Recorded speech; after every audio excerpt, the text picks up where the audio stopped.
और पाक भारत जंगी कशीदगी के दौरान आज की सबसे अहम खबर कि तुर्की का बहरी बेड़ा कराची पहुंच गया है और ये सिंबॉलिकली एक बहुत अहम कदम इसलिए है कि हम देख रहे हैं कि पिछले कुछ अरसे में चाइनीज़ J-10C और PL-15 मिज़ाइल जो चीन के लेटेस्ट हथियार हैं और इंटरनेशनल लेवल पे रिकग्नाइज्ड हैं वो भी पाकिस्तान आ चुके हैं और J-17 थंडर ब्लॉक 3 जो है उन पर भी PL-15 मिज़ाइल फिट हो सकते हैं जिनकी बियॉन्ड विजुअल रेंज 200 किलोमीटर है और जो राफेल से भी ज़्यादा बेहतर परफॉर्म कर सकते हैं। इसके साथ अब जो तुर्की का बहरी जहाज़ पाकिस्तान पहुंचा है बायखुदा उसका नाम है, खैर सगाली दौरे पर ये कराची पहुंचा है और कराची बंदरगाह पर इसका पुरतपाक इस्तकबाल किया गया और बहरी ताउन पाक तुर्क बहरी ताउन और पेशा वराना अमूर पर तबादला ख्याल भी होगा। और इसके अलावा बताना ये चाहता हूँ कि अहमियत इसकी इसलिए है, हालांकि ये एक सिंबॉलिक सिर्फ अराइवल है, लेकिन अहमियत यह है कि पाकिस्तान और तुर्की का डिफेंस कोऑपरेशन बहुत ज़्यादा है। उसकी कुछ तफसीलात आपसे शेयर करना चाहूँगा। इस तनाजुर में इस वक्त जो पाक भारत जंगी कशीदगी जारी है उसमें यह बहुत ज़रूरी है कि नेवल कोलैबोरेशन है पाकिस्तान की और पाकिस्तान तुर्की से मिल जम प्रोग्राम के तहत जो लार्जेस्ट एक्सपोर्ट्स हैं तुर्की की वो पाकिस्तान को, उसमें एडवांस वॉरशिप्स हैं, नेवल वॉरशिप्स जो पाकिस्तान ने तुर्की से लिए हैं और पहला PNS बाबर वो पाकिस्तान पहुंच भी चुका है सितंबर 2023 में। उसके बाद जॉइंट प्रोडक्शन हो रही है कान 5th जनरेशन फाइटर जेट की जो कि लेटेस्ट वर्जन है और जिसकी तस्वीर भी आप इस वक्त अपनी स्क्रीन पर देख रहे होंगे और ये पाकिस्तान की एयर कैपेबिलिटीज़ को मज़ीद बढ़ा देगा इंडिया की निस्बत। और तीसरा है drone technology and UAV procurement. Pakistan ने ड्रोन टेक्नोलॉजी तुर्की के साथ जॉइंट एक प्रोडक्शन शुरू की है और एक्सपोर्ट भी पाकिस्तान को तुर्की कर रहा है और ये भी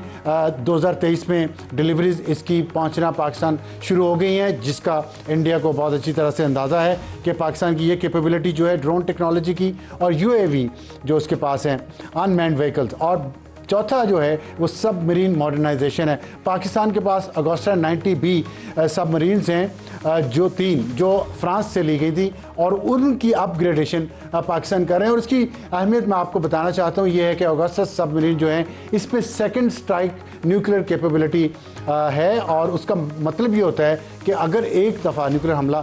खुदा ना खास्ता दोनों अतराफ़ कर दें तो उसके बाद अगर कुछ भी ना हो तो फिर सबमरीन के ज़रिए सेकेंड स्ट्राइक कैपेबिलिटी होना ये चंद एक ममालिक के पास है दुनिया में, पाकिस्तान उनमें से एक है। पाँचवा है मिज़ाइल डेवलपमेंट कोलैबोरेशन और पाकिस्तान का जो फास्ट मिज़ाइल है प्रोग्राम वो तुर्की के गोकचुक प्रोजेक्ट के साथ जॉइंट वेंचर है और उसके ज़रिए beyond visual range air to air missiles भी तैयार किए जा रहे हैं। जैसे कि मैंने आपको बताया कि PL-15 चाइना से आ रहे हैं और ये टर्की के साथ हमारा है। और 6 जो है high level strategic agreement Pakistan ने इसी साल 2025 के फरवरी के महीने में किए हैं, जिसमें डिफेंस एक बहुत अहम इशू है और ये एक बहुत अहम बात इसलिए भी थी कि इस तनाजुर में जब इंडिया को दुनिया से अपनी डिप्लोमेटिक सपोर्ट हासिल करने में मुश्किलात पेश आ रही हैं, तुर्की के बहरी जहाज़ का यहाँ आमद एक बहुत बड़ा मैसेज है। और इसी के साथ आज का अपने प्रोग्राम का तारुफ करवा दूँ। टॉप स्टोरी होगी भारत से जंग, पाकिस्तान सलामती कौंसिल में पहुँच गया और इसमें हमें ज्वाइन करेंगे कामरान यूसुफ सीनियर सहाफ़ी हैं और सुमेरा खान नुमाइंदा खसूसी समा हैं जो कल लाइन ऑफ कंट्रोल पे जा रही हैं। विज़िट है वहाँ पे सहाफ़ियों का नेशनल और इंटरनेशनल। और हमारा आज का हॉट इशू होगा J-10C बमुकाबला राफेल और इसमें retired air commander Khalid Chishti साहब से हम बात करेंगे कि क्या हुआ है पाकिस्तान एयरफोर्स और इंडियन एयरफोर्स के दरमियान पिछले कुछ दिनों में। और एडिटोरियल हमारा होगा आज का सरहद पर तनाव बहार में चुनाव, जब भी इंडिया में इंतखाबात आते हैं पाकिस्तान और भारत के दरमियान कशीदगी क्यों बढ़ जाती है, ये हमारा आज। और जो मैंने अभी आपको बताया हमारी टॉप स्टोरी कि पाकिस्तान ने बाज़ाब्ता तौर पर खित्ते की ताज़ा तरीन सूरत हाल पर अक़वाम मुत्तहिदा की सलामती कौंसिल को ब्रीफिंग देने का फ़ैसला किया है। उसका इजलास बुलाने के लिए अपने मुस्तकिल मंदूब को कह दिया गया है और भारत के जारहाना इक़दामात जिसमें इंडस रिवर ट्रीटी का मनसूख करना और पाकिस्तान पर हमला करने के इक़दामात जिसकी वो तैयारी कर रहा है और पाकिस्तान के भारतीय जहाज़ों का पाकिस्तानी बंदरगाहों पर दाखिला बंद करने का ऐलान भी किया गया। और ये सारी जो इस वक्त सिचुएशन चल रही है इस पर सलामती कौंसिल को एतमाद में लिया जाएगा, क्योंकि एक और अहम डेवलपमेंट ये है कि अमेरिका, चीन, स्विट्ज़रलैंड, यूरोप के बाद अब रूस ने भी इंडिया को मशवरा दिया है कि आप पाकिस्तान के साथ अपने मामलात डायरेक्टली तय करें। तो इंटरनेशनल सपोर्ट इंडिया को उस तरह नहीं मिल रही जिस तरह वो तवक्को कर रहा था। हम अपनी बात का आगाज़ करेंगे सुमेरा खान आपसे। ये बताइएगा जो अभी पाकिस्तान ने ये सिक्योरिटी काउंसिल की मीटिंग बुलाई है, ये कितनी अहम है और क्यों अहम है,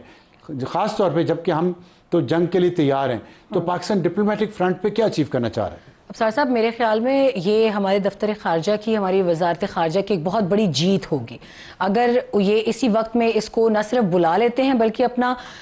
स्ट्रॉन्ग एक्शन केस, जो कि आई थिंक पाकिस्तान पहले ही नैरेटिव की जंग हो,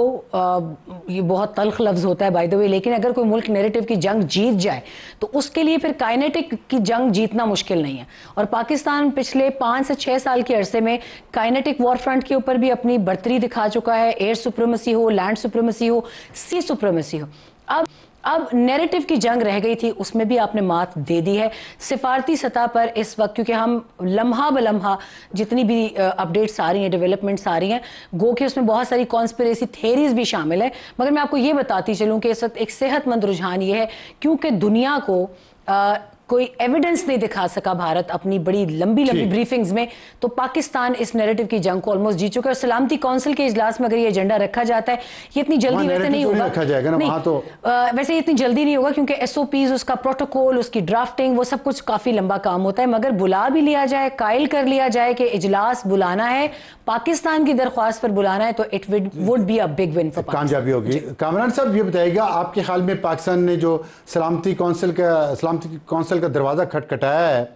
ये डिप्लोमेटिकली राइट मूव है, और अगर है तो आपके ख्याल में कितनी कामयाबी की उम्मीद है पाकिस्तान को? आई थिंक बिल्कुल डिप्लोमेटिकली बेहतरीन मूव है, क्योंकि पाकिस्तान का व्यू तो बड़ा क्लियर है। ये जो करंट हॉस्टिलिटीज हैं विद इंडिया, इसका आगाज भारत ने किया। पहलगाम में एक हमला होता है बगैर इन्वेस्टिगेशन के, पाकिस्तान के ऊपर इल्जाम लगता है और उसके बाद एक माहौल बनाया जाता है कि पाकिस्तान के ऊपर हमला किया जा रहा है। तो पाकिस्तान तो ये जंग नहीं चाहता, और उसको रोकने के लिए फिर जो तमाम आपके पास डिप्लोमेटिक ऑप्शंस हैं, वो बायलैटरल लेवल के ऊपर आप एक्सरसाइज करते हैं। और क्योंकि पाकिस्तान नॉन परमानेंट मेंबर भी है इस वक्त यूएन सिक्योरिटी काउंसिल का,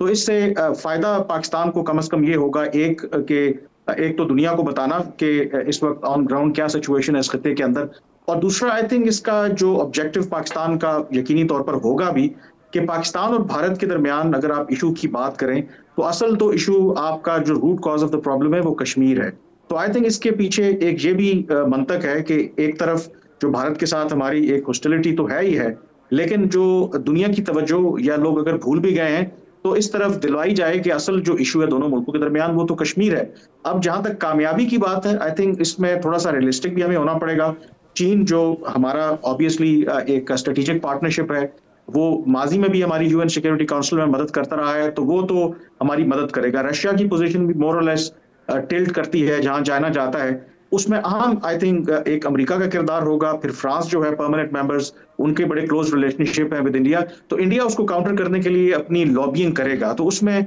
मेरा ख्याल है कि अगर इजलास बुला भी लिया जाता है, तो उसमें बिहाइंड द सीन काफी लहदे होगी, क्योंकि जो भारत के इत्तेहादी हैं ऑब्वियसली वो चाहेंगे कि यूएन सिक्योरिटी काउंसिल के फोरम के ऊपर ऐसी कोई बात ना जाए जहां पे ये लगे कि पाकिस्तान जो है उसने इंडिया को मात दे दी है। एक एफर्ट पाकिस्तान की तरफ से अच्छी है, लेकिन मुझे लगता है कि काफी वहां पर लहदे होगी।